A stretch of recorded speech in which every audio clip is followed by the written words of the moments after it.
Hey guys, LevelCap here. Today is Monday, which means it's time for an episode of Loadout, the series where you guys, the viewers, get to pick a gun and customization for me to use in a game of Battlefield 4. The way you do this is you leave a comment down below letting me know what kind of weapon and accessories you'd like me to run with, and I will pick one of the top rated comments for the next episode. Today's top comment comes from Pixel Tales WTF. He says, okay, let's try this one more time. Far Cry 3 Jason Brody Loadout. Assault, the AK-12 because there's no AK-47 in BF4.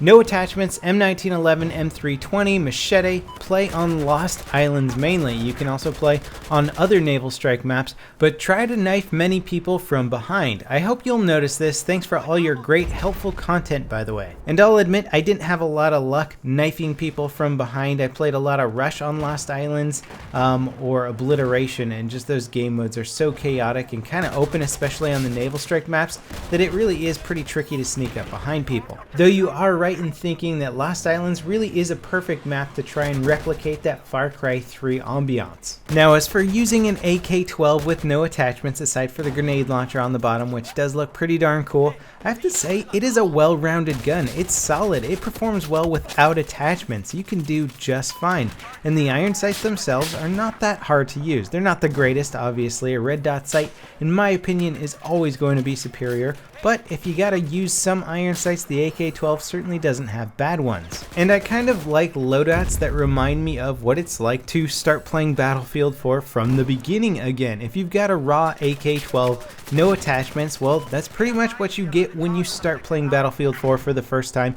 and you pick the assault class. The AK-12's a good gun, and surprisingly it holds up when I'm going up against people with fully decked out assault rifles using their weapons of choice. I mean, I won't say I was dominating every server, but I was certainly holding my own and certainly playing the objective very effectively. Now, the AK-12, unlike most guns in the game, has a burst fire option. It is in full auto by default, but if you set it to burst fire, which many of you might be thinking, why on earth would you want to take a full auto gun and set it into burst fire mode?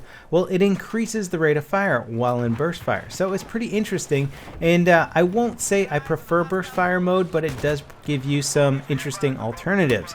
Now, when the CTE finally comes over to the vanilla version of the game, people might prefer burst fire weapons just because with a higher tick rate, you can be a little bit more precise. We'll have to see how that actually plays out. I have a feeling I'm still not going to want a burst fire gun, but that option is there for you. Now, when we pop up the SimThick stats here, you can see that cool little burst fire mode, 750 rounds per minute in burst, 650 rounds per minute in normal full auto. Now, that's a very low rate of fire. Your kill speed in close quarters is going to be very low. You're going to lose a lot of firefights when you're up against good opponents, but at medium and long distance, your accuracy with the AK-12 is pretty much unrivaled with most assault rifles. It's very easy to stay on target. There's virtually no recoil, so if you suck at recoil control, you're going to be having a good time with the AK-12.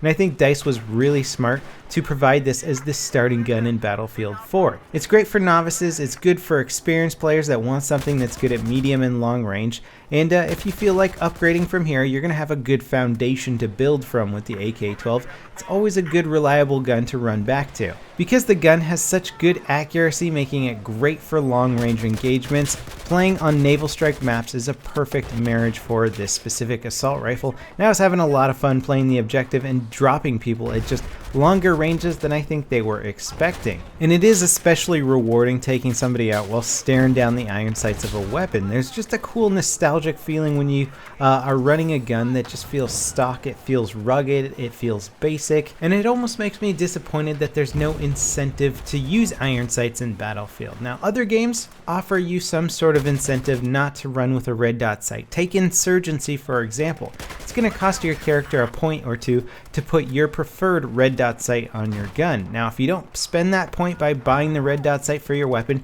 you can spend that point elsewhere, like buying an extra grenade. You can have better body armor, you can carry more ammo. There's different things that you can do with your points, and so you will see a lot of people running iron sights in Insurgency because they want some of these other items that are available, so they're spending their points in different ways. Imagine if Battlefield had a similar point system where instead of seeing everybody running an ACE-23 with their preferred red dot sight and impact grenades, you now had people running an ACE-23, but they had to sacrifice impact grenades and perhaps some of their body armor. But somebody running a crappier gun like an AK, a very inexpensive AK, you could then have impact grenades as well, and you could run with a Cobra sight. There'd be different benefits and different cost values, and that would also allow you to balance weapons on a monetary or a point system rather than trying to make every assault rifle somewhat equal. Now, as for this gameplay here, I'm defending on rush on Lost Islands, trying to make good use of the AK-12. Now, when you see an attack boat like this and you don't really have anything to deal with it, I usually try and take out the gunners, because that is going to significantly reduce the effectiveness of any attack boat, especially when it's sitting stationary like that. That's usually when the driver of the boat isn't really paying much attention to the fact that his gunners are just sitting ducks and easy targets. So it's very easy for you to pop up, take out the gunner with the AK, and it just lowers the effectiveness of that attack boat and hopefully gives your other engineers on your team a chance to try and get some rockets off and take it out. And rush on the naval strike maps is very difficult. The attacking team has been pretty good so far about trying to get spawn beacons on our islands, but I think I just cleared off the last one there. So unless they got an easy way to get onto these islands, once the defending team sets up a really solid defense, it can be almost impossible to get close to those MCOMs. And I'm really just playing off the mini-map right now. I knew that guy was about to arm the MCOM based on the mini-map. I managed to take him out. My teammate gets the disarm there. So we're doing a pretty good job of defending, although it doesn't last forever. Eventually we get pushed back to the second set of MCOMs, and these ones are crazy hard for the attackers to take because it's very much an infantry assault. The attack boat can help out somewhat, but engineers have a pretty easy time of taking it out if it gets too close. And the attacking team is doing a really good job of putting the pressure on, and they can feel it. They got very few tickets left. They've armed the MCOM several times, but we managed to hold out and keep them at only 3 MCOMs of the 8 that they needed. So that pretty much wraps it up for this episode of Loadout. As you can see, a bare AK-12 can do some serious damage if you know what you're doing, if you're playing it for medium and long range kills. So don't forget to leave your suggestions in the comment section for next week's episode of Loadout. I hope you guys enjoyed it, and I'll see you next time. This is LevelCap signing off.